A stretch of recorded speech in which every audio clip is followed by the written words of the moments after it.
Amigos, muy buenas y bienvenidos a su casa, bienvenidos a Protagonistas ustedes, bienvenidos a la emisora diocesana, dispuestos, me imagino, a compartir un ratito, una horita de radio, quizás a lo mejor un poquito menos, pero por lo menos si les sirve de entretenimiento y de compañía, nos damos por satisfechos.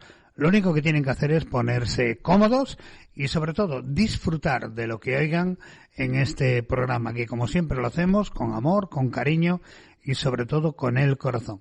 Si así lo desean, comenzamos.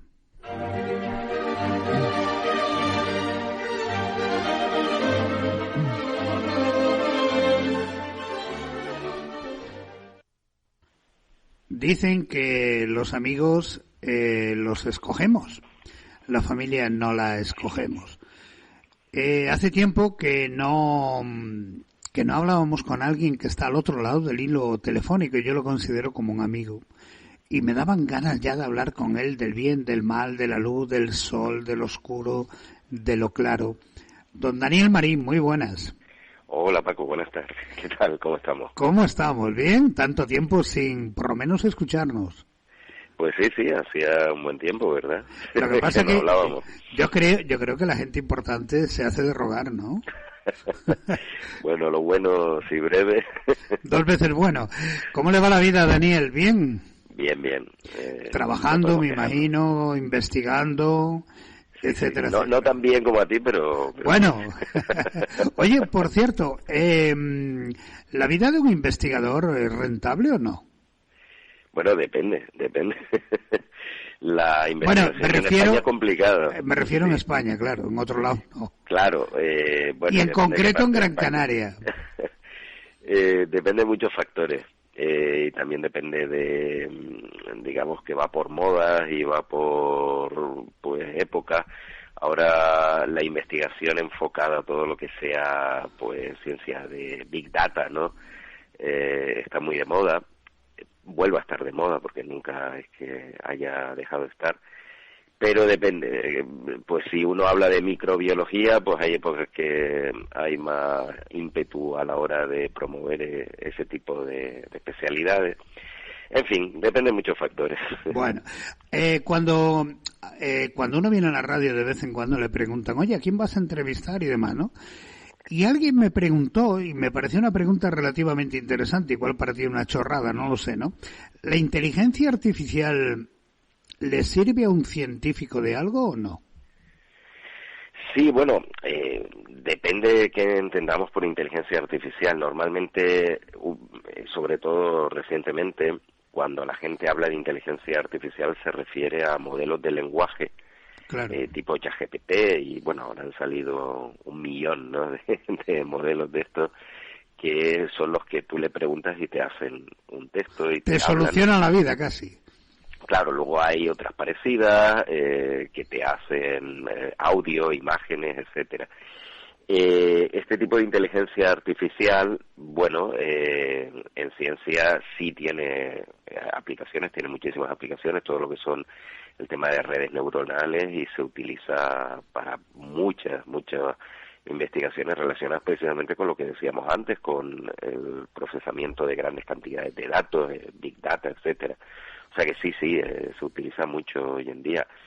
No se utiliza igual que no es tan sencillo como coger ChatGPT y preguntarle o hacer eso. Claro, pero bueno, sí se usa. Pero que no te soluciona el problema, me refiero. Es decir, en el momento que hay un problema científico, no te lo soluciona. No, claro. Por ahora ayuda a determinadas investigaciones, no todas las investigaciones se emplea IA, ayuda a algunas, sobre todo en donde tenemos mucha cantidad de datos, pero tienes tú que entrenar la red neuronal y, bueno, es bastante más complicado, no soluciona el problema, tiene que haber humanos claro. Dirigiendo el asunto por ahora. ¿Tú crees que llegará un momento en que la inteligencia artificial separe al hombre?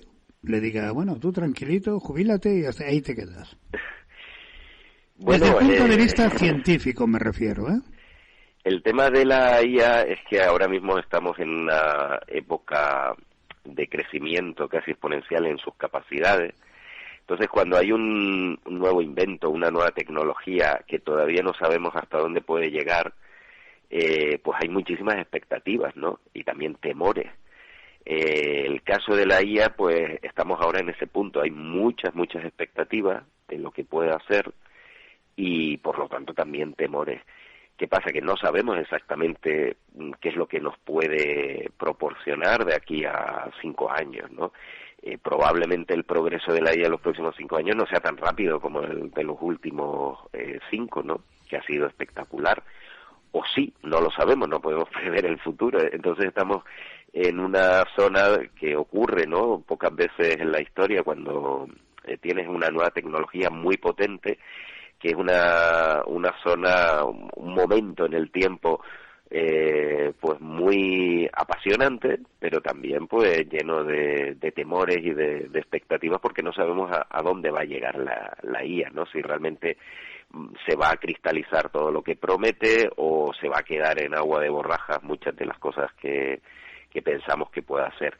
De entrada, ya es un agente disruptivo en muchas áreas, por ejemplo en la programación y en otras, pero habrá que ver, hay que estar a la expectativa. Claro, de todas formas, sí es verdad que de 10 años para acá los inventos están cambiando, digamos, que la forma de ver y de actuar el mundo, ¿eh? Sí, es lo que decíamos, ¿no? Cuando hay una tecnología así disruptiva, como en su momento fue Internet, pues claro, uno no sabe hasta dónde va a cambiar el mundo y hasta dónde va a llegar. Y hay que esperar a ver, pues, si todas esas expectativas que están puestas realmente luego fructifican o no. Ahí también hay un tema relacionado con la especulación económica, porque se invierte muchísimo y hay mucha especulación. En el caso de la IA, como otras tecnologías, pues a mí siempre me gusta recordar al tema de la superconductividad en los años 80, para aquellos que se acuerden, muchos no habrían nacido. Está claro. Y la superconductividad, bueno, ¿qué es eso? Pues un material superconductor es uno que no tiene resistencia. Muchos metales y hay muchos materiales superconductores que no tienen resistencia, pero para ello los tienes que enfriar con helio líquido, nitrógeno líquido a temperatura de cientos de grados Celsius bajo cero.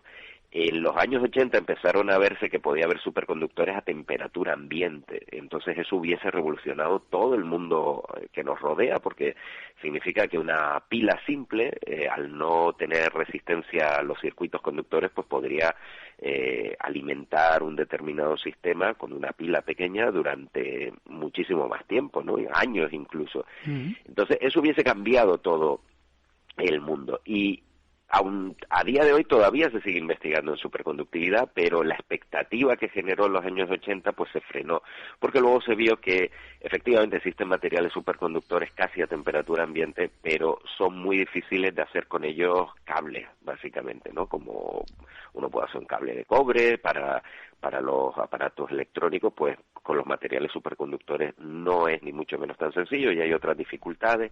Entonces al final esa tecnología tocó techo, digámoslo así, todavía se emplea en muchas cosas, pero tocó techo y no cumplió las expectativas que, había puestas en ella en los años, sobre todo 80.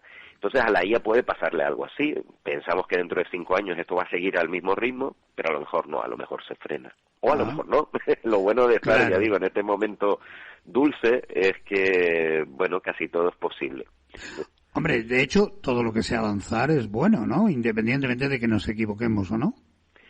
Sí, evidentemente la tecnología no es ni buena ni mala.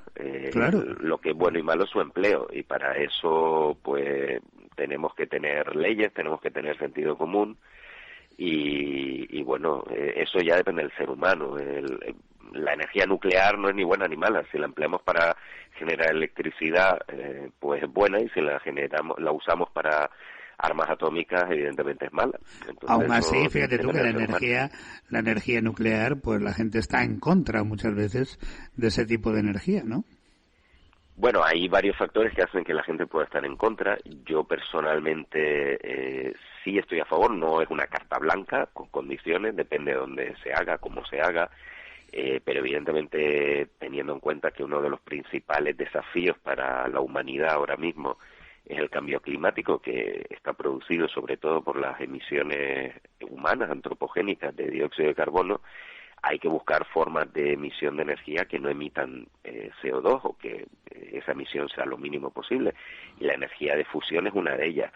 Insisto, tiene sus problemas y sus pegas, pero ahora mismo creo que no hay duda que si queremos luchar contra el cambio climático, la energía de fisión debe ser una de las herramientas, ¿no?, para esta lucha contra el cambio climático. Ajá. Bueno, hace 8 o 10 días la NASA lanzó 2 misiones, la Blue Ghost y la Nova Atenea. ¿Por qué 2 misiones en tan poquito un intervalo de 2 días? 3 días como máximo, creo, la NASA lanzó estas 2 misiones. Bueno, la Blue Ghost se lanzó con mayor antelación, pero sí que es verdad que llegaron a la Luna, a la superficie de la Luna, casi a la vez. La Blue Ghost se había lanzado antes, en enero, pero ya digo, llegaron a la Luna casi al mismo tiempo. Una alunizó el 2 de marzo y la otra el 6 de marzo. 4 días de diferencia. Sí, porque, bueno, básicamente coincidencia. Son 2 misiones independientes y son misiones de empresas privadas subvencionadas por la NASA. Blue Ghost es un módulo lunar, el primero de la serie de la empresa Firefly, que es una empresa estadounidense, que significa luciérnaga en inglés, y Blue Ghost, de hecho, que aparte de significar literalmente fantasma azul, es un tipo de luciérnaga, por eso se llama así. Y la otra, que es el módulo lunar Nova C, Atenea, Athena, de otra empresa estadounidense que se llama Intuitive Machines. Bueno, pues básicamente por temas de calendario y de ventanas de lanzamiento, pues coincidió el alunizaje en menos de una semana. Claro. Pero bueno, ha sido básicamente eso, casualidad, no es que estuviera planeado. Bueno, y da la casualidad que una salió bien y la otra no salió tan bien. En teoría, una no salió bien, la Atenea, si no me equivoco, porque el alunizaje fue, no sé si llamarlo un canario cambado, o sí, no sé, más o menos, ¿no? Básicamente, Blue Ghost efectivamente alunizó con éxito, y a la primera, es el primer módulo lunar de este tipo, y bueno, alunizó en el Mare Crisium, que es una zona, cuando uno mira la Luna, vemos manchas oscuras. Esas manchas oscuras se llaman mares, no es que sean de agua. En la antigüedad se pensaba que a lo mejor podían tener ser de agua. Sabemos que son simplemente planicies volcánicas de basalto más oscuras que el resto. Y bueno, es una de las manchas que está a la derecha normalmente del disco lunar, ¿no? Depende de cómo lo veamos. Y ya digo, alunizó a la primera, muy bien, lleva varios instrumentos de la NASA, porque hay que decir que estas misiones forman parte del programa CLPS o CLIPS, que es un programa comercial de la NASA, que básicamente consiste en que la NASA da algo de dinero a empresas privadas para mandar determinados instrumentos científicos de la NASA a la Luna. No es una cantidad de dinero muy grande, con lo cual estas empresas tienen que, en teoría, buscarse la vida buscando otros clientes para que les salga rentable. Otros clientes o misiones posteriores, ¿no? Pero una forma de incentivar pues la economía, se llama, del espacio cislunar. Entonces, bueno, esta misión, Blue Ghost M1, alunizó a la primera, muy bien, pero 4 días después le tocó al Nova C Atenea y efectivamente pues se pegó un portazo, vamos a decirlo así. Un castañazo tremendo. Un castañazo, tenía que alunizar, bueno, de hecho lo hizo, cerca del polo sur de la Luna, que es una zona donde en los próximos años se van a enviar más misiones, todavía más, porque ahí hay hielo en los cráteres en sombra permanente. De hecho, esta misión, Atenea, tenía un taladro de la NASA cuyo objetivo principal era precisamente excavar bajo el suelo lunar y ver si había hielo. Pero el hielo, cuando estamos hablando de hielo, ¿suponemos agua? Sí, hielo de agua. Que la gente dice, bueno, ¿de qué va a ser? Bueno, puede ser hielo de dióxido de carbono, hielo de amoníaco. Por eso, claro. En el sistema solar hay mucho hielo. Pero no, aquí estamos hablando de hielo de agua, normal. Que también hay hielo dióxido de carbono y de otras sustancias volátiles se llaman, pero sobre todo hielo de agua, y eso es interesante porque a partir del hielo de agua que hay en el polo sur, también en el polo norte de la Luna, pero sobre todo en el polo sur, pues se puede extraer obviamente agua, que para una misión tripulada es importante, pero también hidrógeno y oxígeno, que son propelentes para naves espaciales, o sea que es un recurso que se puede utilizar. Y por eso hay una carrera, sobre todo entre China y Estados Unidos, por controlar el polo sur de la Luna de forma más o menos de facto. El caso es que este módulo lunar, pues, iba a lunizar muy cerca del polo sur, y bueno, no se sabe muy bien lo que pasó, porque la fase final del alunizaje fue muy confusa, y de hecho la empresa Intuitive Machines no ha publicado nuevos datos sobre lo que pasó exactamente. El caso es que el módulo lunar terminó, como tú dices, cambado, terminó de lado, caído en la superficie lunar, y claro, al ser una zona en el polo sur de la Luna, esto hace que el Sol está muy bajo en el horizonte, con lo cual no le llegaba suficiente luz solar a los paneles solares, y al final las baterías se agotaron y la misión terminó en menos de un día. Y así, por lo tanto, todos los instrumentos que lleva instrumentos de la NASA, también de instrumentos de la Agencia Espacial Alemana, llevaba varios rovers, 2 rovers, y otra serie de cargas útiles, pues todas se perdieron, y ha sido pues un fracaso, desgraciadamente. Mandó una foto muy bonita, eso sí, con el rover tumbado, que se puede ver, con las patas hacia arriba del rover, se puede ver la Tierra cerca del horizonte, porque en el polo sur de la Luna el Sol está muy bajo en el horizonte, pero también la Tierra. Y aparte de esto, pues desgraciadamente la misión no ha continuado, duró menos de un día. El tema es que llueve sobre mojado, porque este era el segundo módulo lunar Nova C que mandaba la empresa Intuitive Machines a la Luna. El año pasado envió otro. ¿Y cómo crees que acabó este primer módulo? Mal. Pues acabó igual. Se llamaba Odyssey, se llamaba Odisea. Y terminó también de lado, inclinado en la Luna, rompió una pata. De hecho, parece que también rompió una pata, aunque no está claro. Lo que pasa es que el primero, el que se mandó el año pasado, al menos funcionó durante una semana. Es verdad que no pudo completar la mayoría de sus objetivos, pero bueno, duró una semana en la Luna. Pero en fin, los dos módulos de esta empresa, Intuitive Machines, pues han acabado los dos caídos de costado en la superficie lunar. ¿Podemos decir que ha fracasado la NASA por 2 veces? La NASA ha intentado distanciarse. Lo bueno del programa CLIPS es que teóricamente ellos dan dinero a estas empresas y luego la misión es de la empresa. ¿Qué pasa? Esto tiene una parte buena, que es que la NASA en teoría se ahorra dinero, pero tiene una parte mala, que es las relaciones públicas. La imagen. Claro, porque tú estás dando unos cuantos cientos de millones a una empresa privada, ¿vale? No es menos de lo que costaría esta misión si la NASA la realizase entera, ¿no? Si estuviese a cargo de toda ella, pero la imagen sigue siendo tuya y sigue siendo una sonda. Claro, pero tú imagínate que saliera bien. ¿Quién se llevaría la medalla? La NASA. Efectivamente, ahí está. Entonces lo que no vale es llevarse las medallas cuando va bien y distanciarse cuando va mal. Entonces la NASA, sabiamente, todos lo haríamos, ha intentado pues que no la relacionen mucho, y se habla de misiones comerciales y todo esto, pero efectivamente sí es responsable, porque si la NASA no hubiese creado este programa, el programa CLIPS, estas misiones no se habrían lanzado, porque es verdad que tienen otros clientes, que son los otros que han puesto el resto de cargas útiles, pero sin el dinero inicial y sin la inversión inicial para mandar determinados instrumentos a la Luna, que son pues inversión de varios cientos de millones de dólares, la misión no habría salido adelante. Así que la NASA, pues sí, tiene ahí una responsabilidad, y teniendo en cuenta que estamos hablando ya de 4 misiones, porque además del Blue Ghost, que salió bien, las dos del Nova C, que se estrellaron, hay otra 4ª misión que también se lanzó el año pasado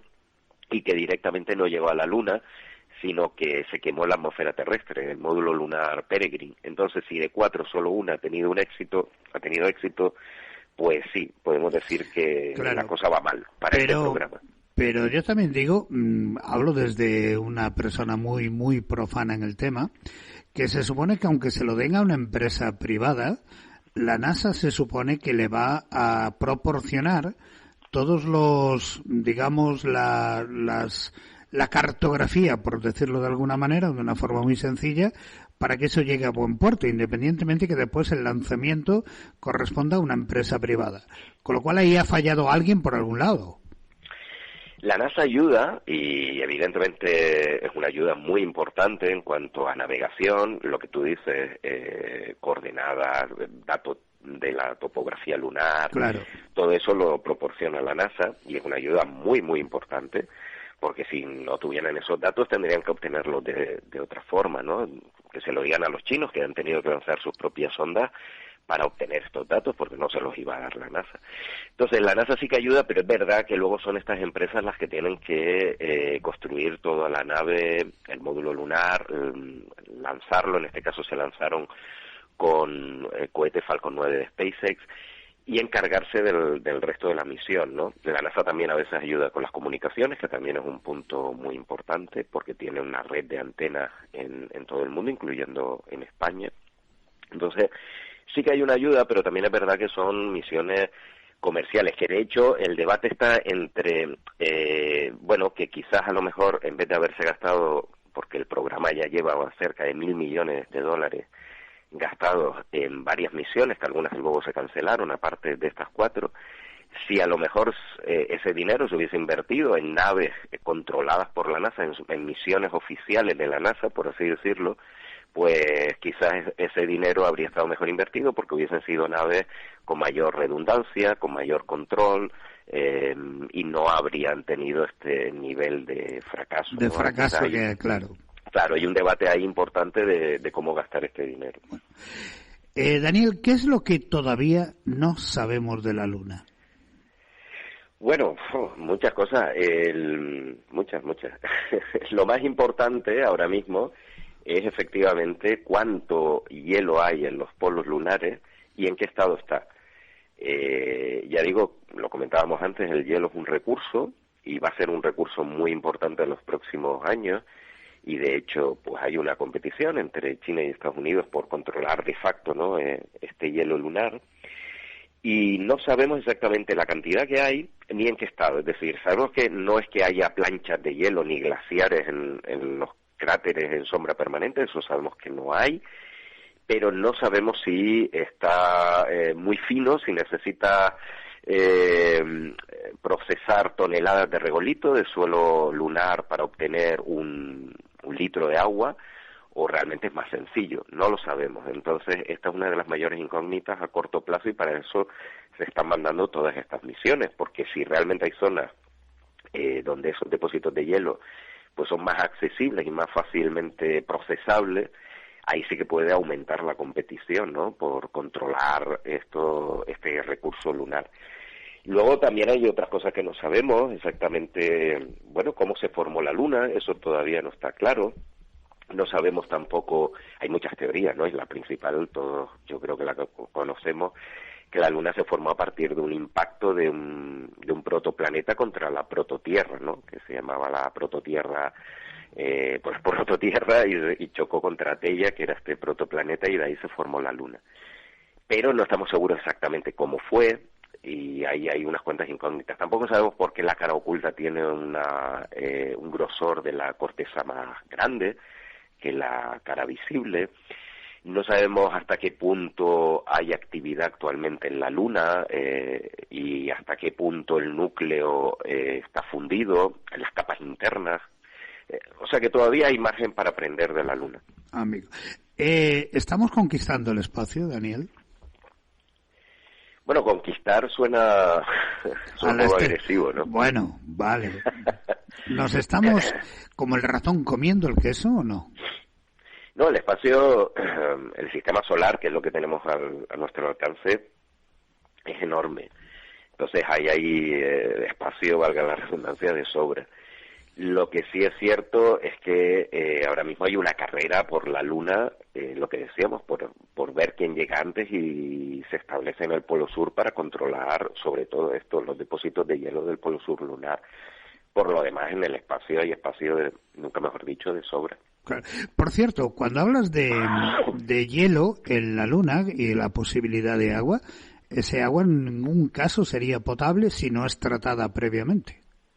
Efectivamente, habría que tratarla porque tendría no solo los aguas puras, sino que tendría compuestos de azufre o de otras sustancias mezclados, y habría que tratarla. En la carrera del espacio ¿el señor Trump favorece o no? Perdona, pero que no te... En la carrera del espacio, el señor Trump, el gran, no sé cómo llamarlo, el oráculo de los dioses, el gran dios americano, ¿partidario o no de la carrera espacial? Bueno, buena pregunta, porque Trump lleva ya un tiempo en la Casa Blanca y todavía no ha hecho público su... Mira que ha firmado decretos, ¿eh? Esto por ahora no. No la da por firmar ahí decretos, entonces sabemos que ha apoyado a Elon Musk en una misión tripulada a Marte, que Elon Musk quiere ir a Marte, pero eso es a largo plazo, no hay manera de que se pueda ir a Marte en poco tiempo, ¿no? Entonces, los planes actuales de la NASA, de la anterior administración, y también en su momento de la primera administración Trump, que fue de hecho quien lo puso en marcha, es volver a la Luna con el programa Artemisa. No hay que olvidar que fue Trump, en su primer mandato, quien creó el programa Artemisa para volver a la Luna. Y ese es el programa que sigue adelante y que cuenta con la participación también de Elon Musk, que SpaceX fabrica el módulo lunar, uno de los 2 módulos lunares, para el programa Artemisa. Sabemos que va a haber cambios. Elon Musk quiere aparentemente cancelar el cohete SLS y la nave Orión, que es la otra parte del programa, pero por ahora, desde que Trump está en la Casa Blanca, más allá de los rumores, no hay nada oficial. Entonces, por ahora no podemos saber qué es lo que va a hacer, más allá de esos rumores, y también rumores de que quiere cortar financiación a la ciencia espacial, que de hecho, bueno, esos son rumores quizás más consolidados, pero por ahora no hay nada serio sobre la mesa en cuanto a política espacial de esta administración, solo hay, pues eso, rumores y vaguedades. Amigo. Bueno, ya llevamos el 8º vuelo de la Starship. ¿Cómo va? Bueno, la Starship, esto es importante porque es el cohete más grande y potente del mundo y el que jamás haya existido, ¿no?, en cuanto a potencia. Yeah. Y es el primero, además, que es totalmente reutilizable, porque se reutiliza no solo la primera etapa, sino también la segunda. Ese es el objetivo. Por ahora, bueno, se ha logrado capturar la primera etapa, que es una proeza tecnológica enorme, pero no se ha reutilizado por ahora. En el siguiente vuelo seguramente sí se hará. Y la segunda etapa, pues por ahora no se ha recuperado, ha amerizado en el Índico, en algunas misiones, pero no se ha podido recuperar. Entonces, bueno, este 8º vuelo es un vuelo de prueba, pero ha salido igual que el anterior, y ha salido, bueno, más o menos bien. Cuando digo más o menos bien es porque la primera etapa, el Super Heavy se llama, fue recuperada por los brazos de la torre, que ya digo, esto es una proeza tecnológica. Estamos hablando de mandar el mayor cohete del mundo, lanzarlo, separar esta etapa, que esta etapa vuelva a la costa de Texas, desde donde despegó, y luego los brazos de la torre de lanzamiento lo capturan en vuelo. Esto es increíble, ¿no? Sí, de hecho, si alguien no ha visto las imágenes, que las vea, porque parecen de ciencia ficción.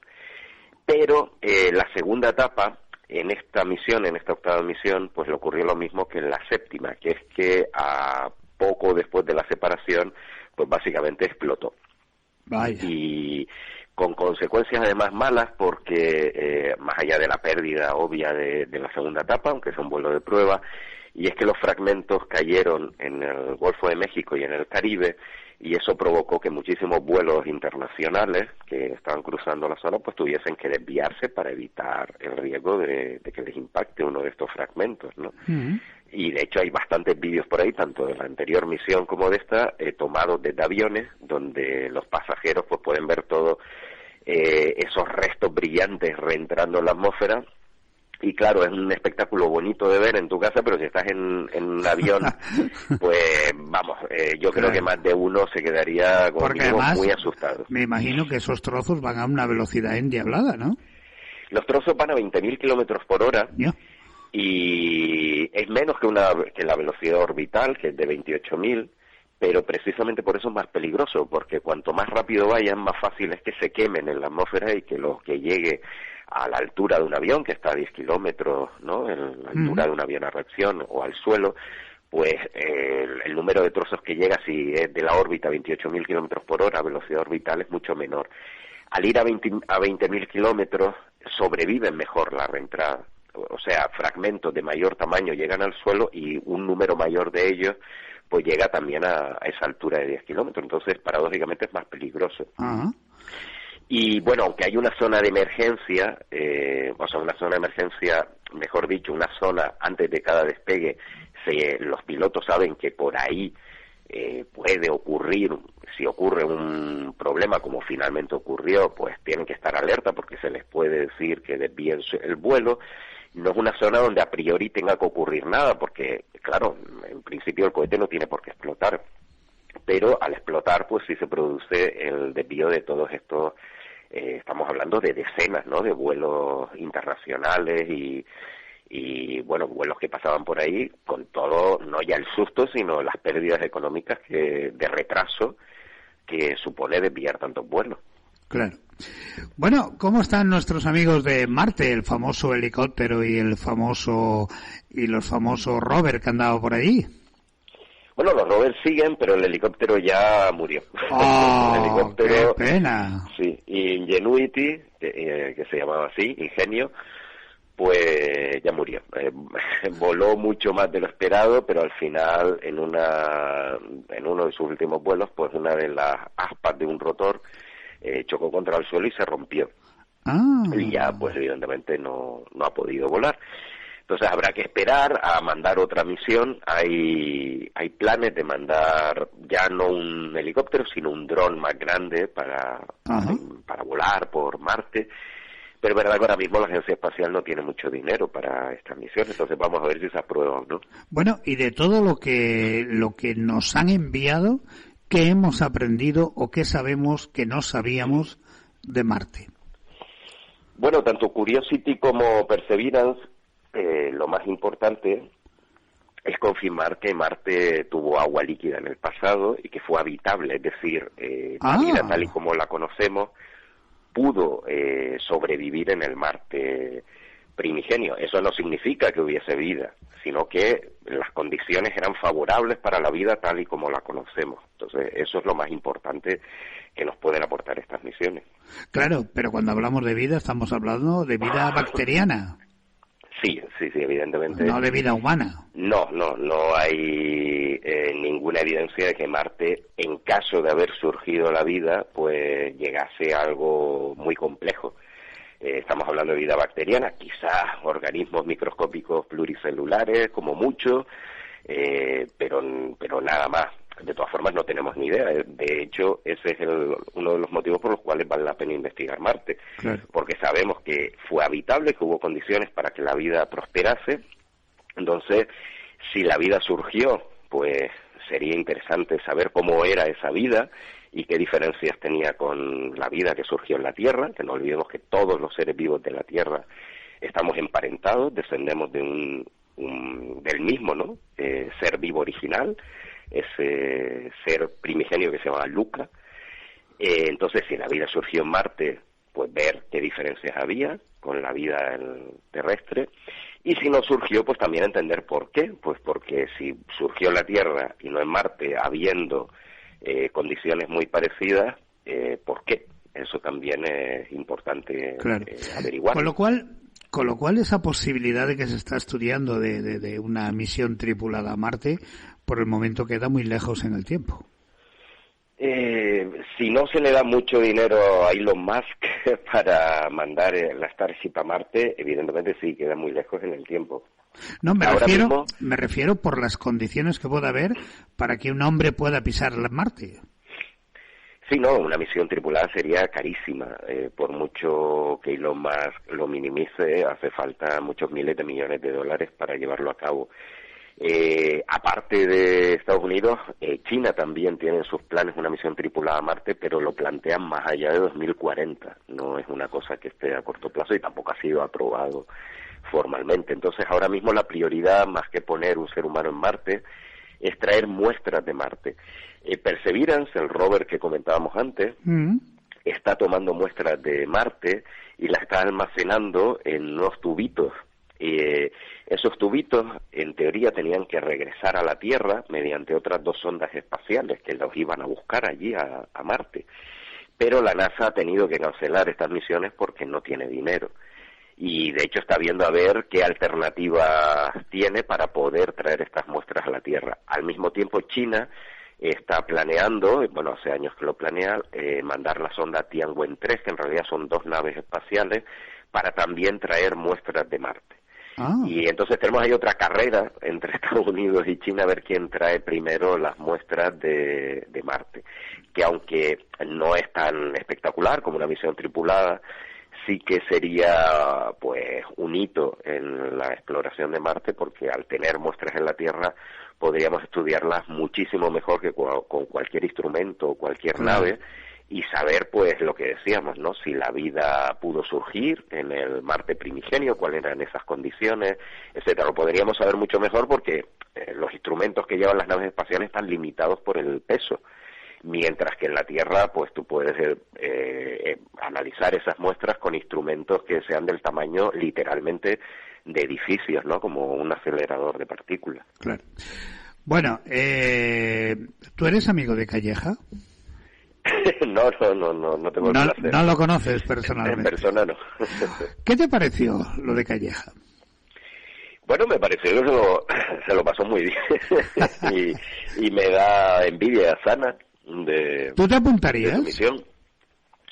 A esa misión sí, si hay alguien que me la quiera pagar, yo encantado.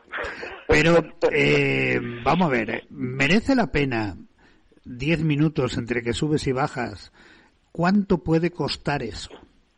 No, evidentemente estamos hablando, para la gente que no lo sepa, esto es turismo suborbital, es decir, primero es turismo, que no es ciencia, es decir... Es como el que va a Guayadeque. Sí, yo incluso te diría que... Sí, el que hace puenting. Claro. O sea, es una cosa, Guayadeque todavía, bueno, hace otras cosas. Esto es un tema de, bueno, el que tiene dinero, pues lo paga para tener esta experiencia, no tiene nada que ver con otras misiones espaciales. Tampoco tiene que ver con el turismo orbital, que se confunde. Es decir, Calleja lo que hizo fue montarse en un cohete que se llama New Shepard, de la empresa Blue Origin, y este cohete, el New Shepard, hace una trayectoria suborbital, que básicamente eso sube y baja, y ya está. Y durante pues unos minutos tienes microgravedad, estás flotando y puedes ver la Tierra por encima de los 100 kilómetros, que es la frontera subjetiva y arbitraria del espacio.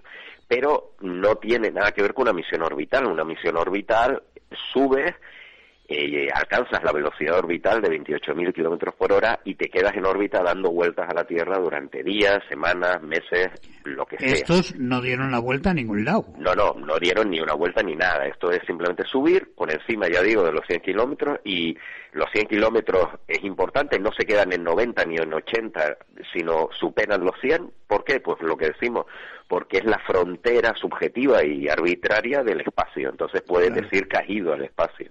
Realmente si se hubiese quedado en 90 kilómetros es exactamente igual, pero vas hasta 100 y bueno. Y ya digo, es un tema turístico de la empresa Blue Origin, que es su jefe Jeff Bezos, que voló en el primer vuelo tripulado de este cohete, por cierto. Y bueno, pues se lo pasó muy bien.